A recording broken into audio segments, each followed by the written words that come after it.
At first, the gambling site let him win a small amount of money, mainly to keep him as a customer and lure A Thien into playing a second time. After that, his number of wins gradually decreased, inversely proportional to his growing desire to recover his losses. The more he lost, the more A Thien wanted to play. He believed in the famous martingale strategy, which advises investors to double their bet after each loss, so that a single win would recover all previous losses. And then, the real dream-chasing mechanism only truly began when the big fish had spent all his own money. At this point, the scammers started to make their move.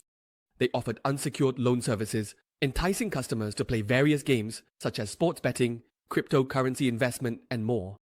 Using a fake account, the scammers pretended to leak insider information, letting A Thien win a few initial rounds to gain his trust, prompting him to borrow money from everywhere and even encouraging others to join in to receive special offers.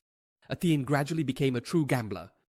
The more he owed, the more he played, and the more he played, the deeper he got into debt.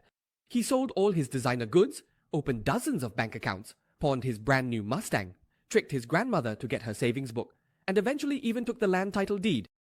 If A Thien tried to be careful and called, they always had someone on standby with a few prepared lines.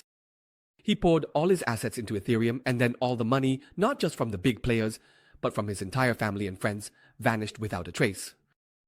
They blocked his phone number and then disappeared. The operation was officially a success when manager Luke withdrew all the scammed money through hundreds of different accounts, making it impossible to trace.